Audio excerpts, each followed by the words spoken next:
Изкуственият интелект не е разум, той е инструмент, който може да решава сложни задачи. За 5 години у нас за първи път се изградиха мащабни центрове, които концентрират научен потенциал. Днес в тях работят 914 изследователи, 415 от които са водещи учени. Направени са 2479 научни публикации, включително 50 в топ 10% на най-престижните световни издания. Утвърдени са 80 патента и 53 полезни модела. Истинска инвестиция в бъдещето.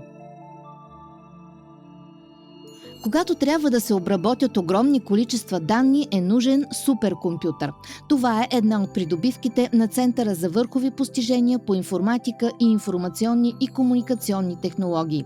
Той има 8 партньора, като водещ и Институтът по информационни и комуникационни технологии към БАН. С над 29 милиона лева по оперативна програма «Наука и образование за интелигентен растеж» са осигурени суперкомпютърът Хемус, 3D лаборатория и система за съхранение и обработка на данни. Хемус е в топ 500 на суперкомпютрите в света с мощност над 2,5 петафлопа.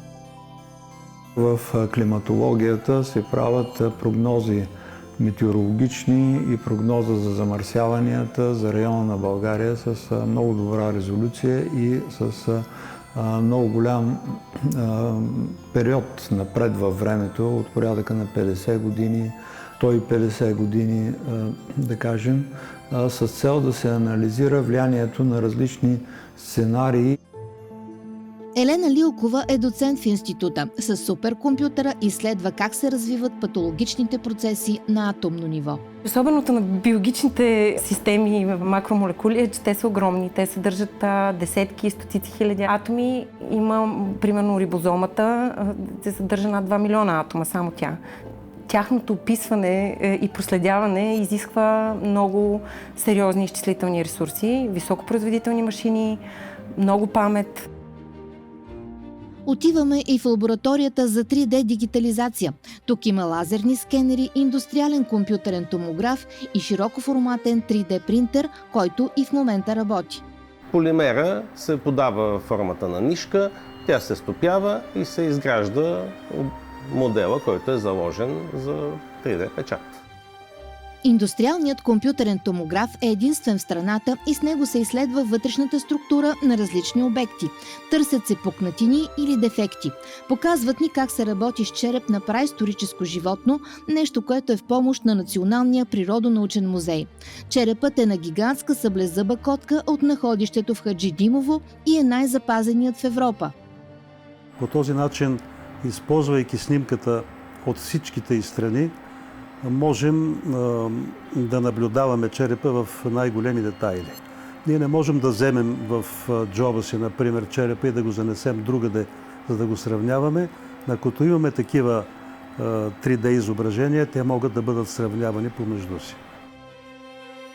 Предстои вторият етап на проекта, когато водещи ще бъдат връзките с бизнеса, но и сега много фирми използват техниката на центъра. В едно изделие може да се види някакъв проблем, някаква пукнатина, защо не работи, и това нещо е много ценно да се направи без да се разрушава, без да се реже. Тъй, че ние с фирми от електрониката, от различни индустрии, нали, свързани с полимери, с автомобилната индустрия, сме много търсени. А това е Гейт или големи данни в полза на интелигентното общество. Този център за върхови постижения е на Софийския университет. Гейт е първият създаден в Източна Европа център в областта на големите данни, изкуствения интелект и цифровата трансформация. Работи в 4 научни области – градове на бъдещето, интелигентно управление, дигитално здравеопазване и умна индустрия. Проектът е на стойност над 29 милиона лева, има 5 лаборатории. Една от тях е оборудвана след екран с висока резолюция и подпомага създаването на цифров двойник на столицата ни. Най-напред създаваме един много детайлен 3D модел, в който се включват както сградите, инфраструктурата, също така вкарваме демографски данни, климатични данни и тези различни данни, които събираме, идват от най-различни източници. Моделът може да бъде направляван и с човешки глас чрез чат-бот, който разпознава команди на различни езици. Говорещият цифров двойник може да отчита замърсяването на въздуха в София в реално време, може да го показва и за минали периоди. Най-тежките периоди на замърсяване са директно свързани с търговски събития, като Черния петък и коледното пазаруване. Когато се случат 3 събития, застудяване, залез и задръстване в града, тогава имаме и най-тежкото замърсяване, което довежда въздуха до такова качество, че хората да не искат да си отворят прозорец. Отиваме в лаборатория, в която се занимават с дигитално здравеопазване. Напоследък в центъра на изследванията е епилепсията. Много от болните получават пристъпи и трябва да бъдат наблюдавани от лекари или близки. В тяхна помощ тук са изобретили и патентовали система за видеонаблюдение.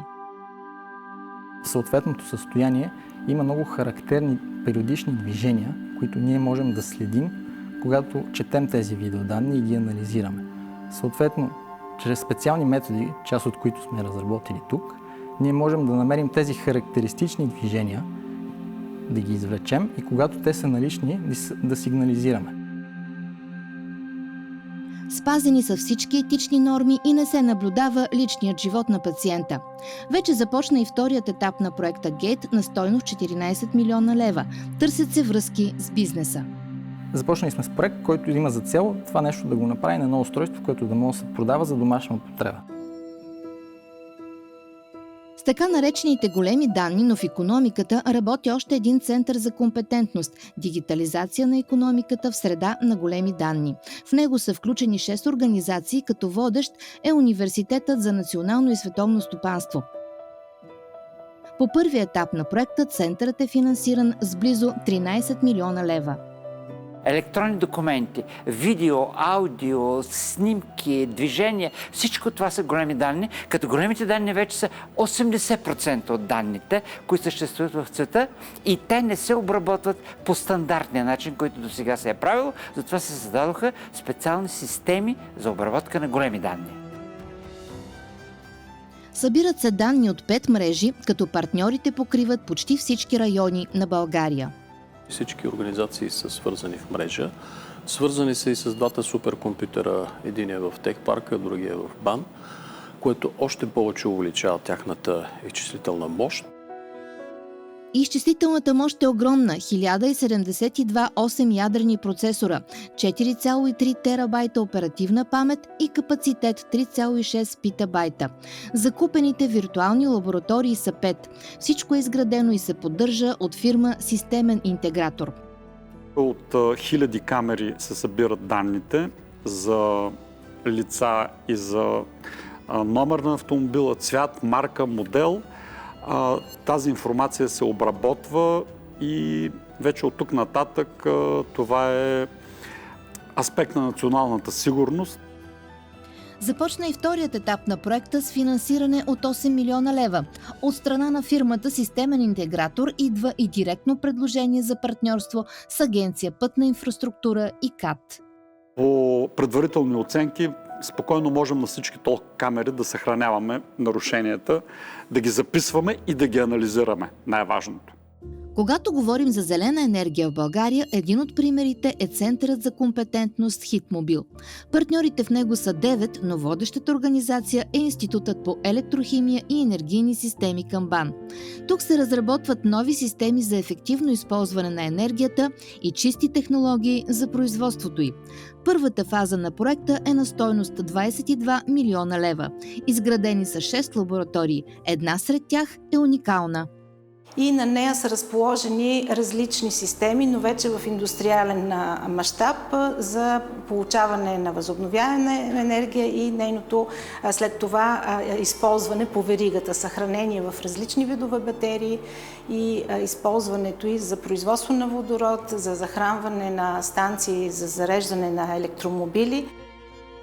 Тук чрез фотоволтаични панели и емулатор на вятърен генератор се произвежда енергия. Тя се съхранява по 3 начина – с литиева, соловна и с ванадиево проточна батерия. Част от енергията се използва за производство на водород, който има нулеви вредни емисии. Тук е единствената зарядна станция за водородни автомобили. Първи регистриран в България водороден електромобил с горивни клетки през 2023 година, част от Центъра за компетентност Хитмобил, а след него има вече 7-8 автомобила, няколко от тях се карат малко повече, но вече има, бих казал, малка флота водородни автомобили. На водородната станция се зарежда безплатно, защото тя е изследователска лаборатория. Зареждането става само за 7-8 минути и с него колите могат да изминат между 500 и 700 км. Проблемът е, че ако стигнеш до морето, за сега няма как да се върнеш. В близко бъдеще обаче водородът ще има основно място в транспорта. В центъра има и лаборатории за електролизьори, твърдооксидни горивни клетки за подобряване на материалите, използвани в различни батерии. Има и лаборатория за изследване на батерии. Чрез специален стенд се определя дали параметрите на батерията отговарят на зададените от производителя. Може ли да се печели от тази апаратура? Със сигурност можем, при положение, че има интерес за изследване и правене на подобни тестове от страна на комерциалните организации. Мехатрониката обхваща в себе си елементи от механиката, електротехниката, оптиката и електрониката. Занимава се с проектиране, производство и експлоатация на мехатронни системи, каквито са индустриалните роботи. Отиваме в Националния център за върхови постижения, мехатроника и чисти технологии. Водещата организация тук е Сдружението Национален център за върхови постижения. В проекта участват общо 17 партньора. Центърът е най-големият в България. Той обедини учени, изследователи от най-вече природните научни области и инженерните също. Такова обединяване на изявени учени в България не се е случвало до сега. Първата част на проекта е финансирана с над 70 милиона лева. Оборудвани са лаборатории за контрол на чистотата, за използване на отпадни от индустрията ресурси, за създаване на екологични технологии, за съхраняването на топлинна и електрическа енергия. Цял изследователски комплекс е изграден към Техническия университет в София, като сградата е реновирана със средства от центъра. Само тук лабораториите са 16. Показват ни две от лабораториите на така наречения кампус Студентски град. Първата е по лазерни технологии. Като сме се фокусирали върху няколко направления. Едното е модифициране на повърхностите на изделия, като можем да създаваме хидрофилни и хидрофобни свойства. Можем да подобряваме износоустойчивостта на работещите детайли, на триещите повърхнини. Тук подпомагат български фирми, които искат да се развият и да излязат на пазара. Предлагат и иновации за бизнеса, например лаборатория по импланти. Тя е развита съвместно с Пирогов, с направлението по нейрохирургия на професор Николай Габровски, където при тежки случаи ние създаваме персонални импланти, които след това с помощта на технология и техника, включително която е наша, но е разположена в Пирогов, се поставят на пациентите. Институтът по обща и неорганична химия към БАН е партньор в проекта. В една от лабораториите чрез хидротермален синтез се получават материали с много специфична морфология и много малки размери. След това от тях изготвяме различни електродни пасти, които също се приготвят в тази лаборатория. И в лабораторията по електрохимични технологии те се сглобяват на моделни електрохимични клетки и се тестват електрохимично. Доцент Мария Калапсъзова работи в лабораторията за електрохимично тестване на материали за батерии. В момента изследва натриево-ионна батерийна технология. В нейната лаборатория пристигат създадените материали от съседната, които се асемблират в ето такъв тип моделни електрохимични клетки, които имитират добре познатите батерии тип копче, след което ние ги тестваме за основни електрохимични характеристики. Работата с батериите става в сухи боксове, чрез специални ръкавици и в инертна атмосфера с минимално съдържание на кислород и влага, защото те са лесно възпламеними. Третият партньор, който посещаваме, е Софийският университет и неговия кампус Лозенец. Отиваме в лабораторията по течна хроматография с мас спектрометрия. С този апарат се анализират сложни матрици. Имам предвид лекарства, имам предвид хранителни добавки, имам предвид проби взети от околната среда, анализ на пестициди. Така може да се разбере коя е активната съставка в дадено лекарство и кои са примесите. Апаратът може да послужи и на бизнеса. Ако решите да категоризирате даден терен по отношение на чистотата на почвата, по отношение на чистотата на водата, това е част от анализите, могат да бъдат извършени тук. Ние сме търсени от различни фирми, от големите български фирми, било то в добивната индустрия, било свързани с химически продукти, фармацевтични, но също така за отделни сервизни анализи. Интелигентни, мехатронни, еко и енергоспестяващи системи и технологии е друг център за компетентност. В него участват 8 организации, като водещ е Техническият университет в Габрово. В първи етап по проекта са получени над 23 милиона лева, с които са създадени повече от 30 лаборатории. На иновативния хълм Габрово Тех Парк се намират 12 от тях. В областта на осветителната техника смятам, че имаме една от най-добрите, вече е акредитирана лаборатория в България, която е изключително съвременна, компютъризирана. Отиваме и в самата лаборатория, където в момента се обучават студенти. Тук с интегрираща сфера с датчик спектрорадиометър се измерват световите характеристики на лампи и осветители. Изследването показва има ли опасна синя светлина в излъчването, която вреди на очите. Много хора, купувайки си, например, лампи за осветлението вкъщи, като най-водещ показател имат цената или мощността на лампата, а всъщност много по-важно е да погледнат цветовите характеристики. Давам като пример едно число, така наречената цветна температура, която е изписана на кутийките на всички лампи, и дали излъчването ще бъде с топло-бяла или студено-бяла светлина, тъй като при студено-бялата светлина има наличие в излъчването на недопустимо висока енергия в опасната синя светлина, която всъщност уврежда зрението и то основно на младите хора. В следващата лаборатория с електронно сканиращ микроскоп и рентгенов дифрактометър се определя колко дълготрайно е едно метално изделие. Като започнем от това, че има счупени на 2 кораби в морето, минем през това, че първия пътнически реактивен самолет пада в Средиземно море заради умора на метала, и стигнем до това, че най-лесният начин, ако аз ви дам едно парче медна тело и ви кажа разделете го на 2 части, вие интуитивно ще започнете да го гънете. Всъщност вие го уморявате. Тук вече работят с бизнеса, търсят и нови връзки.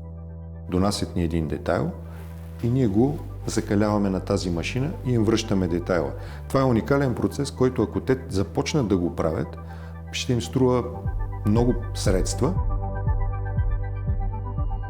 Мехатрониката е в основата на още един център за компетентност по мехатроника и чисти технологии Miracle. Водещ тук е Институтът по механика на БАН, участват още 8 организации. Какво е Miracle? Мехатроника, иновации, роботи, автоматизация, чисти технологии. Miracle, защото включва основните технологии, които се покриват от страна на центъра. И от друга страна започнахме последни изпълнението на изключително тежък проект и завършихме в срок, което в нашите среди тук обичаме да се шегуваме, че това беше чудо. По първата част на проекта са създадени 14 лаборатории. 7 от тях са в Института по механика. Тук е и най-голямата и единствена в България лаборатория за разработване на микропозициониращи и микрофлуидни устройства с приложение в медицината. Това е технология, която работи с много малки количества течности, които се намират в канали с размер по-малък от човешки косъм. Каналите могат да се видят само под микроскоп. Дават ни за пример познатите ни PCR тестове. Плаките им са съставени от такива малки канали, през които протичат пробите. Отиваме в тази част на лабораторията по микрофлуиди, в която приключва целият цикъл. Изследваме лекарства, които дори са новосинтезирани тук в останалите институти на БАН ги синтезират и нашата идея е да ги тестваме преди те да достигнат до някакви клинични изпитания. С микроканалите се спестяват време и средства, тъй като те могат да имитират модели на кръвоносни съдове. Всеки един от бизнеса би могъл да дойде и да каже: на мен ми трябва микроканал с такива характеристики. Те биха могли да ги произведат. Ние съответно ще ги тестваме преди да ги продадем. И така, че сме затворили абсолютно целият цикъл. 3 от лабораториите по проекта са в Техническия университет София. В лабораторията по метрологично осигуряване се измерва геометрията на детайли от няколко микрона до 100 метра. Имаме контактен профиломер, който е единствен в България към този момент, който позволява измерването на микротопографията на обектите, т.е. както грапавост, така и вълнообразност на обектите в едни доста малки граници, но с огромна точност, стигаща до рамките на няколко стоти нанометра. Васил Маринов е представител на фирма, която се занимава с производството на механични детайли от алуминий, мед, месинг по чертежи, зададени от клиенти. Когато нашите машини не могат да измерят нещата достатъчно точно, ние се обръщаме към тях и им даваме детайли или пък правим консултации с тях за това как точно да построим измерването, за да знаем, че то е надежно.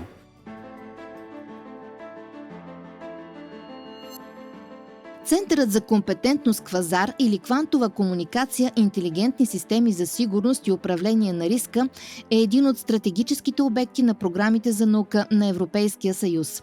Според ръководителя на центъра, академик Чавдар Руменин, квантовата комуникация е ключовата технология в момента. Ако има ядрен взрив или силно земетресение, предаването на радиовълните е невъзможно. Тогава са на ход така наречените сплетени фотони. Предаването на информация чрез квантовата комуникация става по начин, по който не може да има подслушване, да има всякакви въздействия под една или друга форма. В центъра участват 8 организации, като водещ е Институтът по роботика към БАН. В първи етап на проекта са отпуснати около 14 милиона лева. С тях са създадени 15 лаборатории за системи при високи едноосни и хидростатични въздействия, за дронове и предаване на информация, за нискотемпературни изследвания. Последната е уникална за Балканския полуостров. Това е инсталация, с помощта на която можем да контролираме възможността да се наблюдава високотемпературна свръхпроводимост, състояние, при което е възможно да се получават квантови свойства в едни малки елементи, наречени сквидове. Мартин Ралчев е в центъра от самото му начало. Работи по ново явление – генериране на микро- и наночастици при високи едноосни натоварвания. Тук са открили, че когато се прилага натоварване върху скала или бетон, се отделят именно тези частици. Изследването се прилага при застрашени от разрушаване мостове, тунели и язовирни стени. Ние основно анализираме критичната инфраструктура, вибрациите на камионите, на виадуктите. Знаете, наскоро се направи ремонт на автомагистрала Хемус. Постоянно текат ремонти по виадуктите около язовир Бебреш. Съответно, нашите сензори са приложими за измерване на частиците, които се генерират от тежкотоварните превози от задръстванията. Предстои втория етап на проекта, като целта е получените резултати да се внедрят. И идва предложение от българските държавни железници.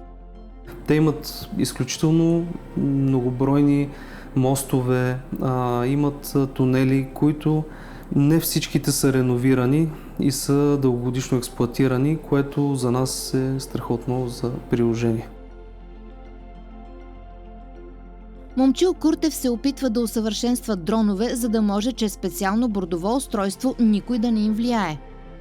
Най-слабото тяхно място е точно това, че те могат да бъдат, да речем, заглушавани лесно, вече има потискащи системи, кибератаки включително, с които могат да бъдат атакувани тези средства. И така най-актуалното и нов метод за противодействие пък на такъв тип средства е именно тяхната автономност. Чрез устройство на борда си, дронът ще може да комуникира с наземни станции чрез квантов канал. Така връзката между летателното средство и Земята няма да бъде подслушвана.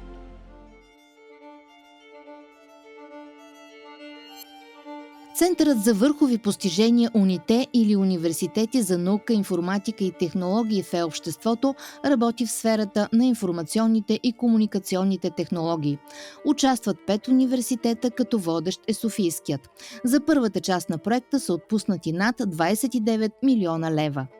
Ние не наблегнахме толкова на техниката, решихме да модернизираме 4 сгради, в които да изградим модерни лаборатории и да построим една нова сграда. Оборудването ще бъде закупено със средствата по втория етап, които са над 16 милиона лева. Тук работи лаборатория за време, климат и природни бедствия. Изследват се явления като мъгла, гръмотевици, градушки. Това е станция, която в момента измерва температурата на въздуха, налягане, влажност и скорост на вятъра. Тази станция е малко по-особена, защото не виждаме кабели около нея. Тя е изцяло дистанционна и всъщност се захранва с батерия, която се намира ето тук отгоре. Има слънчева батерия, която всъщност и осигурява автономност, а сигналите се предават с wireless комуникация. Какви връзки с бизнеса предвиждат тук, след като изградят всичките си лаборатории? Част от дейностите са насочени към дигиталната трансформация. И тук вече можем да подпомагаме малки и средни предприятия. Предстои да сключим всъщност скоро договори с една микрофирма, да подпомогнем нейната дигитализация. В Техническия университет по проекта също е изградена нова сграда за студентите от факултет компютърни системи. Това беше едно хале, запуснато бояджийско. Бояджийско е било преди, да кажем, 20 години. И от тогава запуснато. Направи се проект някъде 2018 година, 2019 започна да се строи. Сградата има 13 лаборатории, аула и помощни помещения. Гордостта ни е, че 11 от тези лаборатории, поради това, че нямаше предвидени средства за оборудване, нито пък оказало какво, се изградиха изцяло чрез дарение на най-големите компании в IT сектора. Сътрудничеството продължава. Водещи програмисти от тези компании провеждат часове с студентите. Тук се подготвят софтуерни разработчици, които отиват да работят пък именно в тези фирми. Всеки един от студентите, който е влизал тук, казва как вече навсякъде трябва да изглеждат по този начин помещенията, да не са старите лаборатории, възхитени са от оборудването, което имаме, модерни компютри, лаптопи. Така завършва разказът за центровете за върхови постижения и центровете за компетентност. Малка част от света на науката. Но както е казал английският писател от 18 век Самюел Ричардсън, колкото повече човек знае за науката, толкова повече намира, че трябва да знае. Приключението наука продължава.